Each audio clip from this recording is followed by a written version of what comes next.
एक और चीज़ आपको बताऊंगा। पहले अस्सलाम वालेकुम और सबको हज एडवांस में मुबारक। इसलिए तकबीर लगाते हैं, लब्बैक अल्लाहुम्मा लब्बैक इन्नल हम्द वन निअमत लकुल मुल्क ला शरीक लक। ठीक है। और भाई मैं आपको बताऊंगा कि अगर आप हाइड्रेशन बरकरार रखना चाहते हैं तो योगर्ट का इस्तेमाल करें। फ्लेवर्ड योगर्ट को छोड़ें, नॉर्मल योगर्ट होती है ना जो लो फैट वाली योगर्ट, वो इस्तेमाल करें। वो आपके लिए बहुत ही शानदार रहेगी, ज़बरदस्त रहेगी। और उसके साथ आप 2 से 3 लीटर पानी रोज़ाना पिएं। ठीक है। और इसके साथ आपने मेक श्योर करना है कि आप ग्रीन लीफी वेजिटेबल्स का इस्तेमाल करें, कोकम्बर का इस्तेमाल करें जो आपको अच्छी खासी हाइड्रेशन प्रोवाइड करेगा। वाटरमेलन का इस्तेमाल करें अगर आप डायबिटिक पेशेंट नहीं हैं तो। अगर डायबिटिक है तो मॉडरेशन के अंदर आप ग्रीन एप्पल का इस्तेमाल करें, एप्पल्स का इस्तेमाल करें। इनके अंदर सॉल्युबल फाइबर होता है, बहुत ज़बरदस्त होता है। इसके साथ आप पियर्स का इस्तेमाल करें, ये बहुत ज़बरदस्त होते हैं, शानदार होते हैं। लेमन वाटर इस्तेमाल करें, लाइम वाटर इस्तेमाल करें। ठीक है।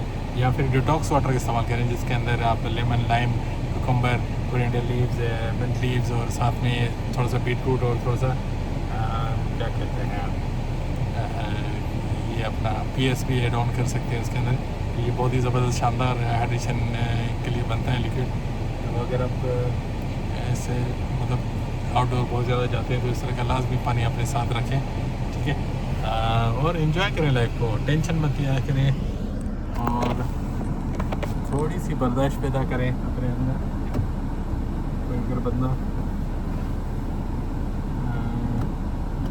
रोड पे गाड़ी चला रहे हैं तो कोशिश करें जो बड़ी गाड़ी वाले हैं, मतलब जो ट्रॉलर्स हैं, ट्रक्स हैं, ये बेचारे लॉन्ग ड्राइव कर रहे होते हैं, इनको एग्जॉस्ट मत करें। ये बेचारे बहुत मेहनत कर रहे होते हैं। आप तो सडनली एक गली से आते हैं दूसरी गली से चले जाते हैं, वो कंटिन्यूसली हज़ारों किलोमीटर से वो ट्रॉलर्स चला रहे होते हैं। मैंने बहुत ज़्यादा ऑब्जर्व किया है कि लोग उनके सामने जाके ब्रेक मार देते हैं, उनके सामने जाके सडन एग्जिट लेने के चक्कर में उनके सामने ब्रेक मारते हैं। ये बहुत गलत है। आप अगर सडन एग्जिट है तो आप थोड़ा सा पहले आप जाग लें और तो उनके पीछे से आप ब्रेक मारें, बजाते उनके फ्रंट जाके उनके सामने ब्रेक मारना, लेकिन उनके लिए बहुत ज़्यादा मुश्किल है। आपकी तो इतनी सी गाड़ी है वो बाद में रेस ऊपर हो जाती है। उनके बड़े टॉलरेंस होते हैं, एक दफ़ा वो ब्रेक मार दें तो फिर उनको रेस उठाने के लिए अच्छा खासा टाइम लगता है। तो और वो ऑलरेडी एग्जॉस्ट भी हो रहे होते हैं काफ़ी टाइम से चलाते हुए गाड़ी, मतलब घंटों से चला रहे होते हैं, 12-12, 14-14 घंटे कंटिन्यू चला रहे होते हैं। तो इनका ख्याल रखें। ठीक है। और इनकी हेल्प भी करें, इनको पानी वानी पिलाया करें जहाँ पे खड़े हुए हैं। ये मासूम लोग हैं, गरीब से लोग हैं, थोड़ी सी सैलरीज होती है इनकी, आप इनको पानी वानी पिलाया करें। परिंदों का ख्याल रखें, अड़ोस पड़ोस में आपके अगर परिंदे हैं तो उनके लिए पानी रख दें। ठीक है। उनके लिए थोड़ा बहुत अनाज रख दें। ठीक है। आजकल तो बहुत सारे बेचारे लोग ये तक डिस्कस करने लगे थे कि भाई परिंदों को अनाज ना डालें, वो खुद ही जाके ढूंढ लेते हैं। भाई वो यार हर जगह ऐसा नहीं होता। तो अब यहाँ में डिजर्ट्स में कहाँ से मिलेंगे उनको दरख्त, जाके वहाँ पे उनको कीड़ों मकोड़े कहाँ से मिलेंगे। वही सर्वाइव कर रही है, बड़ी बात होती है। तो एरिया टू एरिया चीज़ें वेरी करती हैं। आप एरिया टू एरिया चीज़ें वेरी करती हैं। तो आप इस चीज़ से अंदाज़ा लगाने के मस्जिद नबवी के अंदर या करबला के अंदर, इसके एरिया के अंदर कितने सारे ये ब्लैक कबूतर जो होते हैं, बारह होते हैं, कितने सारे हैं। इसी वजह से ना उनको उधर शुरू से दाना डाला गया, तभी तो वहाँ पे हैं। और वो एक ऐसा एरिया था, अगर वहाँ पर डिसर्टेड एरिया था तो अगर लोग इनको दाना नहीं देते तो वो बेचारे कहाँ से खाएंगे। तो वो अपने उस बात को छोड़ें। दाना इतना महंगा नहीं मिलता, मैं खुद भी उस दिन लेके आया हूँ, 10 रुपये का इतना सारा मिल जाता है, 2-2.5 किलो मिल जाता है। तो आपके अड़ोस पड़ोस के परिंदों के लिए काफ़ी होता है 10 दिरहम का, तो आप उनको दिया करें। ठीक है। ऐसे चला लेते हैं। और गाड़ी के अंदर पानी लाजमी रखें, लेकिन अभी जैसे मैंने पानी लेके डिग्गी में रख दिया है। ठीक है। तो मैं अभी लॉन्ग डिस्टेंस पे तो नहीं चला रहा गाड़ी, इधर ही चला रहा हूँ। तो मुझे इतनी ज़रूरत नहीं है कि मेरे आगे 2-4 बोतलें आगे होनी चाहिए। लेकिन अच्छा, दूसरा केयर करना है आपने कि पानी की बोतल आप सिर्फ इस्तेमाल करते हुए जब गाड़ियाँ बंद करें तो इमीडिएटली आगे वाले एरिया से उस बोतल को निकाल दें, फेंक दें उसको, या फिर किसी को दे दें, या फिर परिंदे को दे दें, वटे वटे भी है। लेकिन उधर रखें नहीं भरे हुए पानी से, क्योंकि सूरज बहुत तेज़ है। तो से फॉर एग्जाम्पल कुछ लोग इस जगह पे पानी की बोतल भूल जाते हैं, तो सूरज की रोशनी उस पानी में से जब क्रॉस होगी ना तो वो आग भी लग सकती है। तो ये थोड़ा सा अपने ख्याल करना है, और इस गर्मी के मौसम में तो बहुत ज़्यादा ख्याल करना है। तो अगर आप चाहते हैं कि इस तरह की चीज़ें ना हो,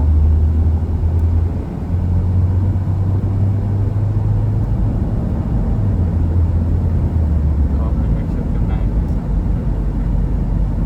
ना हो, ऐसी कोई चीज़ ना हो, ठीक है। हाँ, मैंने 3-4 गाड़ियों को मेरे अपने सामने ऐसे मतलब आग लगते हुए देखा है। मतलब मेरे देखने से पहले ही उनको अच्छा खासा आग लग चुका होता है, और लोग उनके गिर में उसको बचाने की कोशिश कर रहे होते हैं, और बचाने का भी मोस्टली उनका तरीका गलत होता है। उस दिन एक क्रिकेट प्लेयर को बॉल लगता है, उसको अब CPR की जगह उसको हाथों और पैरों को मूव कर रहे हैं।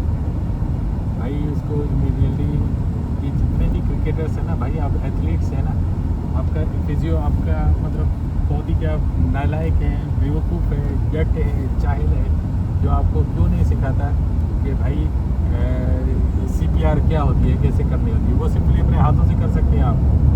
तो ये जो फिजियोज जितने भी हैं, जो भी मेडिकल रिलेटेड डिपार्टमेंट्स हैं, तो भाई अपना इंटरेस्ट शो करें आप। अगर आपको थोड़ी सी ज़्यादा सैलरी मिलती है तो आप बिल्कुल भी आरामदेह हो जाते हैं, आप घर से फिर लोगों को चीज़ें बताने ही छोड़ देते हैं। ऐसा ना करें भाई, आपको अल्लाह ताला ने एक स्किल दिलाई है, आपको इस काबिल बनाया है कि आप किसी की जान बचा सकें, तो वो स्किल दूसरे लोगों के अंदर ट्रांसफ़र करें। एटलीस्ट मिनिमम लेवल तक तो करें कि उस जैसे क्रिकेटर को काइंड ऑफ CPR देना चाहिए था, तो उस वक्त उसको हाथों को और पैरों को कर रहे हैं, CPR नहीं दे रहे यार। कम हो गया गाइस। और किस बात के तुम एथलीट हो गए फिर, मतलब क्रिकेट में एक एथलीट होता है ना, मतलब ये तक पता नहीं है कि कहाँ पे CPR देना है, कहाँ पे हाथ, मतलब क्या बताऊँ। तो ये बेसिक चीज़ें पता होनी चाहिए। इसके लिए आपको मतलब एजुकेशन या इस चीज़ की ज़रूरत नहीं है, इसके लिए आपको ट्रेनिंग की ज़रूरत है। मतलब आप अगर उर्दू बोलते हैं तो आपको उर्दू में कोई समझा सकता है, अगर आप इंग्लिश बोलते हैं इंग्लिश में समझा सकता है, अगर आप हिंदी बोलते हैं तो हिंदी में आपको कोई बंदा सिखा सकता है, अगर आप पश्तो बोलते हैं क्या पश्तो में आपको कोई बंदा डॉक्टर सिखा सकता है, सिंधी बोलते हैं, सराइकी बोलते हैं, ठीक है, बलोची बोलते हैं, किसी भी ज़ुबान अगर आप बोलते हैं तो उस ज़ुबान में वो आपको बंदा सिखा सकता है कि भाई ये CPR कैसे की जाती है। सिंपल प्रोसेस है, लेकिन आपको थोड़ी टेक्निक मालूम है। सारे मैं तो जितने क्रिकेटर्स हैं उनको रिक्वेस्ट करूँगा कि प्लीज़ ये प्रोसेस सीख लें। ये आपके लिए, आपके पुलिस के लिए, सबके लिए बहुत, ना सिर्फ ये, जबकि जो सडन इंजरी होती है, क्योंकि बाज़ औक़ात मैंने नोट किया, मैं क्रिकेट को बहुत दिनों से फॉलो कर रहा हूँ, तो जो फिजियो को अच्छा खासा टाइम लग जाता है, वो कुछ टीमों के फिजियो बहुत फास्ट होते हैं, उसके बावजूद भी उनको 3 से 4 मिनट लग जाते हैं प्लेयर तक पहुँचने के। आई डोंट नो वहाँ पे अंदर वो क्या नाश्ता कर रहे होते हैं, क्या कर रहे होते हैं, लेकिन बहुत टाइम लगा देते हैं। और बाज़ बात अगर आपकी टीम हार रही है ना, ये मैंने बहुत ही गंदी चीज़ देखी है। अगर आपकी टीम हार रही होती है ना, तो आपका फिजियो इतना हरामी होता है कि वो 2-4 मिनट छोड़ो, 10 मिनट के बाद आ रहा होता है, अच्छा और पेन बर्दाश्त कर लो। ये कौन सा तरीका है यार। तो अपना ख्याल रखें, अपने चीज़ों का ख्याल रखें, और इन यंग प्लेयर्स को ये स्किल ट्रांसफ़र करें कि CPR कैसा करना चाहिए, सडन इंजरी हो जाए तो उसको क्या करना चाहिए, सडन क्रिकेट बॉल लग जाए जिसमें अक्सर औक़ात इधर लग जाता है और उसमें कुछ प्लेयर्स की डेथ भी हो गई है, तो उसमें क्या करना चाहिए, ये सब प्लेयर्स को पता होना चाहिए। अगर पता नहीं है तो तुम लोगों से सबसे बड़ा बेवकूफ़ कोई नहीं है, तुम लोगों को जैकेट पहनने का, मतलब वो शर्ट पहनने के काबिल ही नहीं हो। मतलब क्रिकेट में आने से पहले आपको ये सारी चीज़ें पता होनी चाहिए, फिर आप क्रिकेट खेलो। जो बॉल है ना, आपने शायद क्रिकेट बॉल देखा नहीं है, ये कितना हेवी होता है और कितना, ये समझे इक्विवेलेंट पत्थर के बराबर होता है, सही है। तो आप इमेजिन करें, ये जब लगता है, अक्सर औक़ात आपने देखा होगा कि जब ये बॉल आइडियाज़ में जाता है और वहाँ पे किसी को लगता है तो उसको पूरा लहूलुहान कर देता है उसको। तो मैं जितने भी प्लेयर्स हैं, चाहे किसी भी टीम के लिए खेलते हों, छोटी टीम, बड़ी टीम, गांव की टीम, रास्ते में, गलियों में, कहाँ पे भी खेलते हो, तो सबसे पहले ये बेसिक चीज़ें एक बंदा सीखे, फिर सबको सिखा दे कि क्या करना चाहिए, ठीक है। तो उसका इतना तो कर सके कि आप उस बंदे को इमरजेंसी तक पहुंचा सकें। अगर आप इतना भी नहीं कर सकेंगे तो वो फिर बंदे के लिए इतना ज़्यादा टाइम नहीं होता, वो वहाँ से क्या करेगा बंदा वहाँ पे। विदिन 1 और 2 मिनट्स वो बेचारा खुदा ना खास्ता चल सकता है। तो इसलिए आप को इतनी स्किल्स होनी चाहिए कि CPR कर सकते हैं, इतनी स्किल्स होनी चाहिए कि कोई नेक में बॉल लगता है या इस तरह का इंजरी लगता है तो आपको क्या करना चाहिए वो आपको पता होना चाहिए। क्योंकि हेलमेट वगैरह समटाइम प्रॉपर हेलमेट नहीं पहना होता है, समटाइम कुछ प्लेयर्स हेलमेट पहनते भी नहीं है तो उनको बॉल लग जाता है। अगर ग्रोइन एरिया मतलब टेस्टीज में लग जाए तो क्या करना चाहिए, नाजुक उज़वे पे लग जाए तो क्या करना चाहिए, पेट पे लग जाए तो क्या करना चाहिए। ये सारी चीज़ें कम से कम बेसिक चीज़ें आपको पता होना चाहिए और उसके बाद फ़ौरन आप उनको कैसे इमरजेंसी तक पहुंचाएं ताकि उनका फर्दर ट्रीटमेंट हो सके और वो अच्छे तरीके से, ठीक है। इसी तरह लोगों का जब रोड पे एक्सीडेंट हो जाता है, जहाँ की तो बात नहीं कर रहा, यहाँ पे तो एम्बुलेंस एकदम से पहुंच जाती है 1-2 मिनट के अंदर, ज़्यादा ज़्यादा 5-10 मिनट के अंदर पहुंच जाती है। लेकिन जैसे अब से फॉर एग्जांपल मैं एक एरिया का नाम ले लेता हूँ, एक न्यू सैदाबाद एरिया है, उसके एक रोड है, वहाँ पे अगर किसी का एक्सीडेंट होगा तो मुझे लगता है एम्बुलेंस 3 घंटे के बाद भी पहुँच पाए तो पॉसिबल है या नहीं। अब पता नहीं होता कि हॉस्पिटल में एम्बुलेंस है भी कि नहीं है, ये भी पता नहीं, ठीक है। तो वहाँ पे तो कम से कम बंदा, अब एक्सीडेंट हो गया तो एक्सीडेंट के बाद किस तरह उस बंदे को कैरी करना है और अपनी गाड़ी में किस तरह बैठाना है और कैसे उसको लेके जाना है, ये भी आपको ट्रेनिंग लेनी चाहिए, ठीक है। इधर UAE के अंदर या मिडल ईस्ट GCC कंट्रीज़ के अंदर यहाँ पे तो अल्हम्दुलिल्लाह एम्बुलेंस 2 मिनट में पहुँच जाता है। मैंने ऑब्ज़र्व किया है, मेरे सामने ऐसा है कि जैसे ही कॉल किया है और विदिन 60 सेकंड के अंदर भी मैंने देखा एम्बुलेंस, क्योंकि अराउंड द कॉर्नर वो ऑलरेडी रोड पे एक्टिव होते हैं तो इमीडिएटली वो पहुंच जाते हैं और वो हेल्प आउट करते हैं लोगों को, ठीक है। तो आप भी थोड़ी सी हिम्मत करें, थोड़ी सी चीज़ों को समझें। तो अपनी कंट्रीज़ में जहाँ पे हेल्थ केयर की सहूलतें ऑलरेडी बहुत कम है और आपको फिर भी ये चीज़ें भी नहीं आती तो फिर आप बस अपना अलग ही ऑफिस है। आई होप आप कुछ सीखे होंगे मेरी बातों से, नहीं सीखे तो कोई मसला नहीं है, किसी डॉक्टर की बातों से सीख लें, ठीक है। Okay, take care, enjoy smart.